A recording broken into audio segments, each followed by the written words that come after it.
So that's a pronghorn's antlers, right? Yeah. No. Call it a pronghorn because those are horns.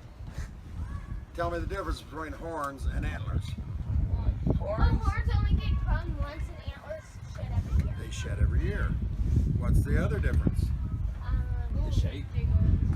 World shape, but I'm talking about the makeup of them. This is bone. It's actually calcium. Okay, and it grows every year. This is horns. So now if you look at buffalo horns, if you look at cow horns, if you look at antelope horns, they're actually comprised of hair. If I was to take this and grind it under a sanding machine, it'd actually smell like burning hair. Okay? But it's actually hair that's tightly wrapped onto a bone structure that comes up about this high. They keep those, well, now let me rephrase that. There's stories of antlers shedding, or antelope shedding their horns, okay, or breaking them off and regrowing them. But typically, like with a cow, with a buffalo, with other things like this, they keep their horns for life. What is this? Oh, that's a ram horn. That is what's that thing? That was a sheep horn. It's actually, I think it's a merino. What's a merino? And merino is a domestic sheep, but that might actually be a big horn, but I don't think so. I think it's a large merino. I love a ram. Okay. Yes. Ram. Is it antlers or horns? You can see where the bone goes up in here, and that's what it actually connects to. And this is actually just a shell that goes on it. But it too is comprised of actually hair. Okay. Pardon me? Can't you like cut off a gobble of those? Cut off here and use them as horn? That's what the Vikings did. That's what the Vikings did, but I don't think they used these. That's why they trumped. I never could go loud enough. But so basically these are calcium bone products. These are hair. These don't shed, those shed. What's that? Oh. Javelina. Okay, very, very distinct triangle shape, tusks. It's actually a small javelina. Here's a little bit bigger javelina. Okay. Can anybody tell me what species of javelina that is? Pardon me? Come on, tell me what it is. You don't know that one? You girls? That's a black bear. It's not a javelina. Not a javelina. Notice the resemblance, but notice he doesn't have the triangle shape. Notice that he has fangs, canines, yada yada yada. You can take over anytime you want. I'm doing great. Turkey. Okay, what is that? That's their thing to fight. Because I fight with my thing. That is actually called the spur. And yes. So, any idea? Fox. That's the little ones that they'll fox. So that's a fox, and that's a coyote. And what is that? Okay. That's a gray fox, that's a coyote, and that's a bobcat. Or a little tiny bear. That's a badger. Huh? That's a badger. Is that a badger? I lied, that's a badger. Where's my bobcat? Ain't lying if you didn't know. You can find a bobcat. What is this one? Cow owl. That's a bear. I think it's a cow owl. No, Look at those teeth. Well kept sharp teeth. That's a lion. That's a bear.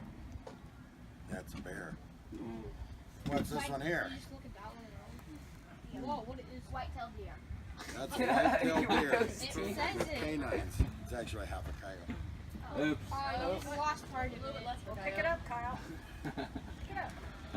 Hey, whoever dropped Souvenir. it has to pick it back up. Just set it on Just the sit, table. yeah, set it on the table next to it. Thank you. It's part of Sounds those like I'm wool talking too factories much. I Oh, was it telling you landed. about. I just dropped it and it bounced back Who can up. tell me what that is? A Oh, fox. that's a fox. Fox. What kind of fox? Like A very brown famous actor was named after this fox. Red fox. Red fox. Now, a red fox in Arizona? No. fox. Yes. Northeastern corner. Around the Four Corners area on the Navajo Indian Reservation. We do have a population of red fox, and I do believe that's the only place they are. A lot of this you guys got in Predator earlier. Tell me what that is? Coyote. Bobcat. Catfish. Supposedly Zebra a rabbit. Zebra rabbit. What is a zebra rabbit? Good reason. A rabbit that's also a It's a zebra. zebra. That's a rabbit. Ooh. Ooh. Okay, Those are. the $50 question. Oh. Which one's the elk? Moose. Which one's which? The large one's The moose? elk. That's the elk. That's the moose. Where's the moose? Then the moose. There's no moose. What's that one? Here. What's that one? Elk. All of them. Oh, I think Elk, that's elk, elk. They're all elk. I think that's a coon steer. I That's a think coos. That's a mule. And that's an elk. And that's an elk. that's a pretty big feat. That's a pretty big feat. Go tell your daddy he owes you $50 because you answered the $50. Okay. Now, you want to go back into biblical times and everything. They said we only eat. We do not eat animals that have a cloven hoof. Has a split hoof. So, basically, animals, cows have split hoofs, pigs have split hoofs, so forth and so on. Horses, donkeys, other things don't have split hoofs, and that's why throughout the ages, even though some cultures eat them, they take and are pretty much taboo in our world. Where is my little tiny one? Wait, why did they do that again? Muskrat? No, it's one of these. Oh, no, I had a little tiny one. Oh, it's probably It's actually a hybrid deer. Might still be in the box. No, they might have put it back. Okay. I was going to mess with their minds anyhow. It was a coyote. So, why don't you get into furs and turkey? What about that? Wait, turkey's What's not fair. Me.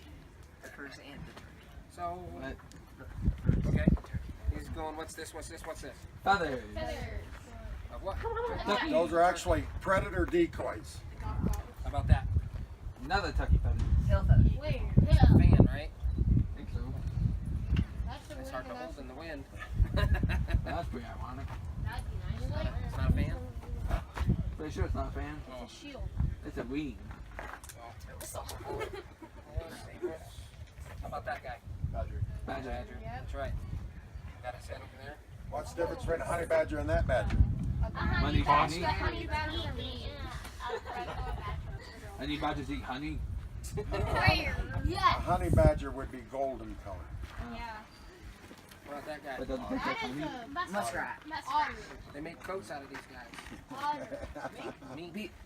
Zach. You know what that is? Imagine how many of those it takes to make a coat. Wow. A mink. How come you stole my chair? That's why they're super expensive expensive. coat. Super soft.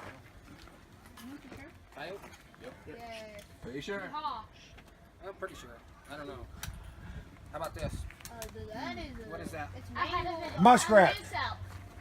Wait. Antelope. No, a cow. Right. Notice the difference between an antelope and say like a coyote? That's I think that's a wolf. No, that's the coyote and antelope. But you notice the main difference between the two? What's you in the back? One is fur and the other is hair. That's correct. Yes, it is. What's the Dear God. difference? An insulating factor keeps them warm. The hair is brittle and there's really no. Is the hair hollow? The hair is hollow. That's there you go. This is So smart. But You just have and gold if you on. notice, I can touch this, and the hair don't come out. It doesn't break off and do that. I do this with an antelope, the hair just starts flying. So super brittle. Let's see what. That's a coyote. That's a mismanaged bobcat. That is great. Where? That poor thing. That's what when we're after we shoot a coyote or any poor bear, we skin them. It's called pantyhose. how we do that. But anyway, when we flesh them and dry them, that's a dried hide. It's not a fur yet. It's not tanned. After they get tanned, they actually look like leather instead of skin. But that it sounds like a paper bag. But it preserves for quite a long time that way. But it's too late to tan them now, right? No. Really? Nope, we can still take it off. They'll tan it, and it'll turn out like that. How about that? Go ahead. Oh, so why would you need to tan it? Tan the skin? What it is this is what they call market ready. Okay? And so this is ready to go to market so people can choose to do what they want with it. There's actually several different types of tanning. The tanning that we use most of the time, if you look at this one here, this is called a garment tan. And if you feel it, it's very pliable, very movable, and so forth and so on. This one here. This one here is actually a decorative or a maintenance tan. Okay? Because see how it's much stiffer and not as pliable. So this one here could be made into shawls and coats and everything like this, and that's why they call it garment tan. So there's different stages and different things going on, and that's why for market, when you take them and sell them, show Mike.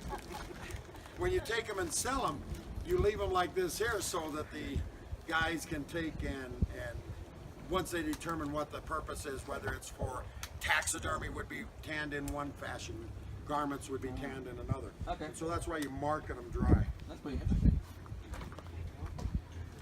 You want me to go on? Well, yeah. They already got that. They already got that one? How about that? White fox. Sheep. You can, don't handle these too much because it goes out, but let's go ahead and pass that around. Now that's the difference between fur, well that's actually hair, That's hide, yeah. and this is fur. Now that's off of a rabbit. Now fur will throughout time will thicken up. And that's why you notice your dog in the wintertime, especially if you live in a cold area, he'll start to get what's called a down fur. He'll start to get a real thick under fur. Let me see if I got something here with a down fur. Yeah, he's probably the closest. But if you open him up here, why don't you guys come up here real quick to where you can see. Yeah. See how he has this short, very fine, okay, almost like cottony fur, okay? That's actually called down fur. And then here's this fur out here. This here would be called hat, okay? Once you start getting the down fur, that's where it's very beneficial for shawls and hats and stuff like this, because that's what generates the warmth. So in the summertime, as you get to a thinner time, you'll look at this guy and he doesn't have that much down fur, okay? Because they'll take and shed that fur and it'll thin out. It'll actually change the skin to where the skin is what we call blue. The skin actually thins down so much that it can't hold the fur.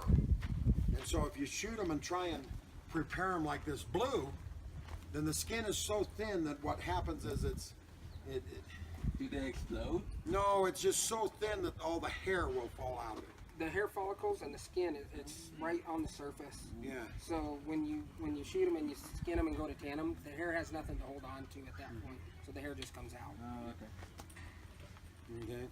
Oh, why don't you go into sounds? All right, sounds. When Because you got your calls, I don't. yeah, dang it, I remembered it. That on me. So when we go out and we're calling, everybody knows what turkey sounds like in the woods. No. No, fine.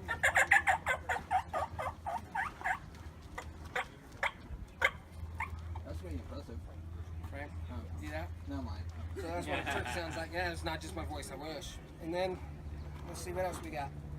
When we're out there, because you guys already went through the predator seminar, when we're out there and we're calling predators, you're trying to mimic a prey sound, something that they're coming to eat. So something in distress. Let's sit there and...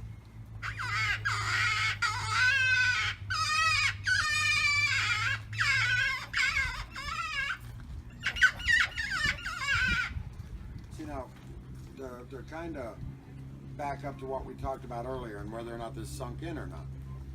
He has a predator call, what he's just now about ready to do. Okay. Predator calling is the infancy of calling. People have been calling turkeys and ducks for generations, for hundreds of years, okay? Predator calling, it was virtually just the 50s that they started deciding, wow, we can call in coyotes, okay? And so they started adapting calls. And so the predator calls are actually just virtually adapted calls from other areas. And then they started actually, first they started adapting old duck calls, and then they started actually, a couple guys, Major Bonaker is one of them, and Tal Lockwood is the other. There's fights over which of the two was the first actual manufacturer of open reed predator calls. But he can take this call, the one call, and call several different animals. He can take and call elk, he can call coyotes, he can call, go ahead and give him a couple. So for calling coyotes, something to distress.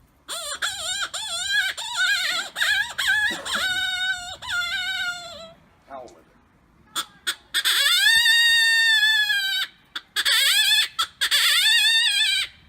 We got howls. Let's see, what else can we do? For elk, it's just. For elk, what else we got? Chicken. Different call. Rabbit. That's a different call. Rabbit. Rabbit's the distress. Now, the difference between a cottontail and a jackrabbit, cottontails are a higher pitch. Jackrabbits more raspy. How many people in here have ever heard a mountain lion roar, either on TV or in life? You heard a mountain lion roar? I think it was Mount Lion. Anybody hear a mountain lion roar? Once? I forget what a mountain lion looks like. Well, I've heard a mountain lion scream, and it's the most eeriest thing in the world. But a little thing that most people don't know is a mountain lion cannot roar. His vocal structure is elongated, and it's actually stretched. So, and you guys can go look this up on YouTube. Here's a homework situation for you. Look up lion whistle. A lion actually whistles, and it sounds like a bird. To where a lot of people have heard the sounds of a lion in the wild, and they think it's a bird. Yeah, it's just Creepy. I can't do it, but it's just like a We- yeah. I can't do it, but anyhow, if you look up lion whistle, just Google that, and it's unbelievable the game cam pictures that they have of a lion whistle. But they can scream, and then it's very high pitched. It's been described as a man being tortured, but for the most part, they make very high pitched sounds only, and because of their structures within their vocal cord. And that's how most of these animals, that's how they do their different sounds. Some of them have squeaks, some of them have. A rabbit virtually naturally doesn't make any sound whatsoever until he is distressed or endangered or whatever. And the reason is because 99% of the time he's prey, he don't want to be found. He's bottom of the food chain. Sorry, go ahead. So this is what we call a closed reed call. Probably the easiest to start with and make noise out of. Just blow to it. For distress sounds, everybody likes me doing the chicken.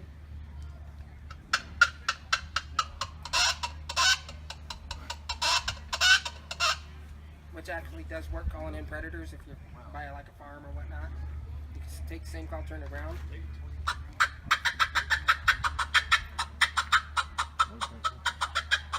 What's that sound? A melody.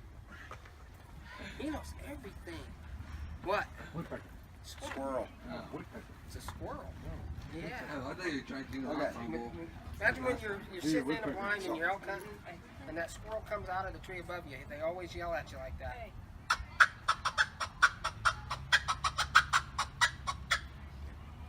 Hey. Everybody knows you can call in an elk. You can call in a coyote. Okay. What other animals can you call in? Deer. Deer. What sound do you use to call in a deer? Hey. A grunt. Yes. Most people use a grunt. A lot of people rattle them in with antlers. They'll take 2 antlers and take and rattle them in. What other animals can you call in? Duck. Ducks are very famous to be called in. Turkey. Okay. Chicken? Buffalo. So, give me a standard jackrabbit. Or cottontail. Give me a fawn in distress. What animals, to those 3 that I just had him do, what animals will actually respond and come into those? Mountain lions? Mountain lions, coyote, fox, bobcat, badger. I've actually had rabbits come into that. Jackrabbits come all Hawks. mad. Hawks come into it. I've had crows come into it. The most strangest thing in the world is I had an owl come in. And the crazy thing about an owl, and here's a little tidbit of information that people may or may not know. They don't eat any of those? An owl's wings makes no noise. So you hear, you hear a quail flutter off, or the squeak of a dove taking flight, or a crow fly. You hear the whoop, whoop, whoop. An owl's wings make no noise. And so when you're sitting there calling and you're panning around and you come in here and you got an owl headed straight towards you with talons out from me to James, and you never knew he was there, I just got to tell you, it's a whole new use for depends. Okay? Wait, what? Adult diapers. Exactly. You basically go ducking and running. Now let's talk about deer. Will a deer respond to that? Yeah. Yes. Why? It's a mating call. Because when she hears one, the fawn distress, and this is the does I'm talking about. Large bucks will not respond. Okay, but I've filled many tags with a predator call. Okay, so a large buck will not respond. A herd doe, it's instinct for her to come in and respond. So a herd doe will come in. One is if you're using the fawn distress to protect that fawn, or 2, the coyote is her natural enemy, and she will kill it. Okay. Now the greatest thing about the herd doe is that all the other deer in the herd follow the herd doe. Even the buck, you'll see the herd doe kind of separated from the herd, and she's just always alert and looking around.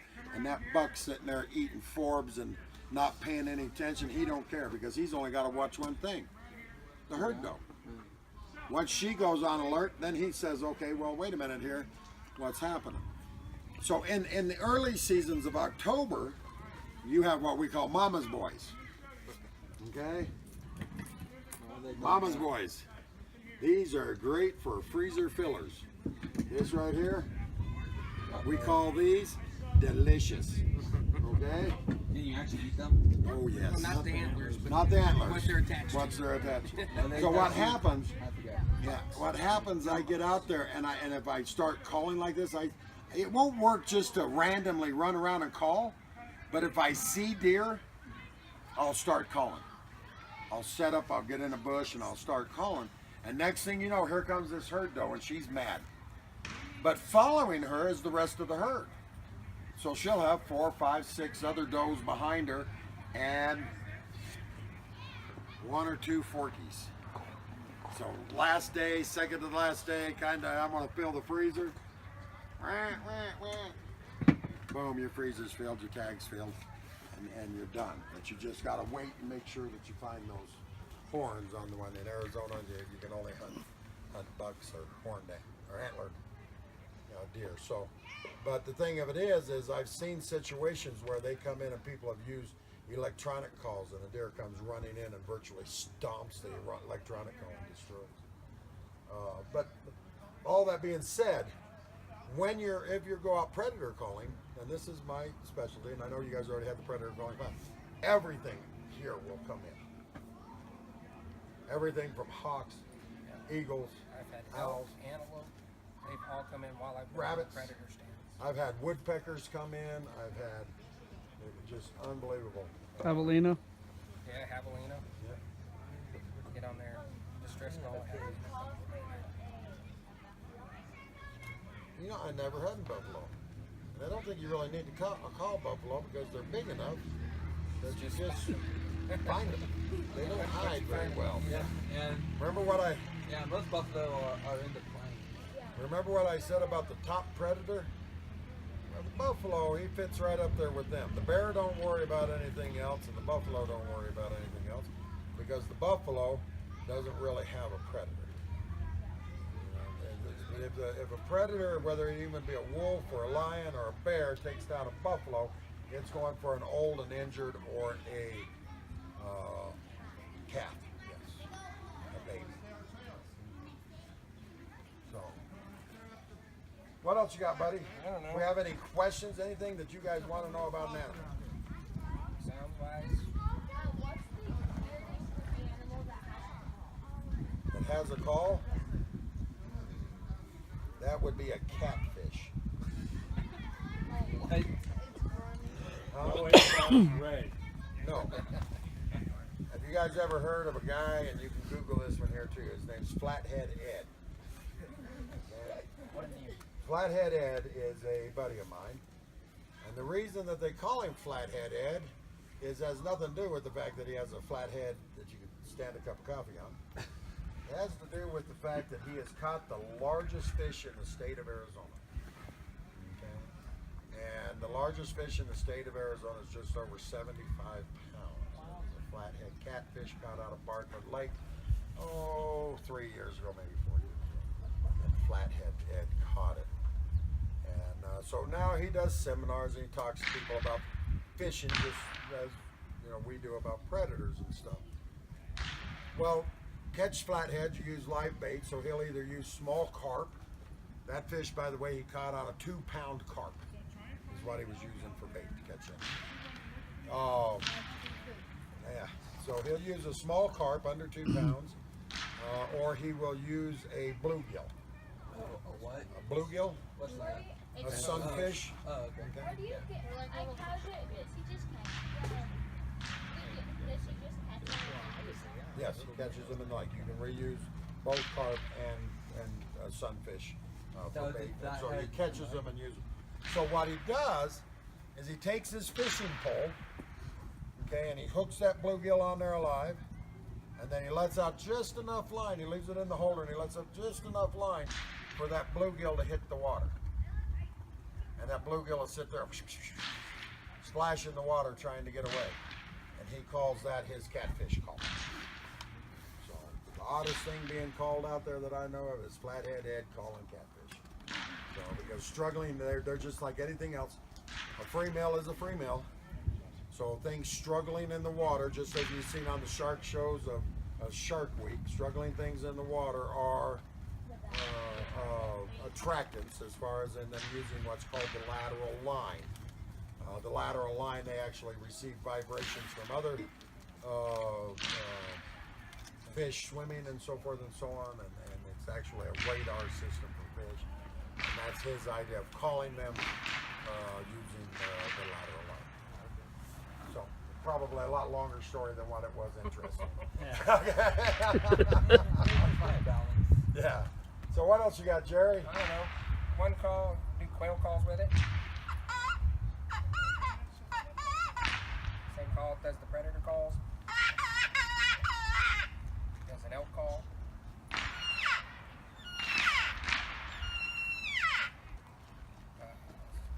Woodpecker. Call off of one. Yeah. So that's an adult cow call. And they're very vocal, and then a calf call. Lost calf call. Yeah. Can you do a lost calf call? Lost calf. Been a while since I've done it. I couldn't remember. 3 real fast. Huh? 3 real Oh, fast. real fast.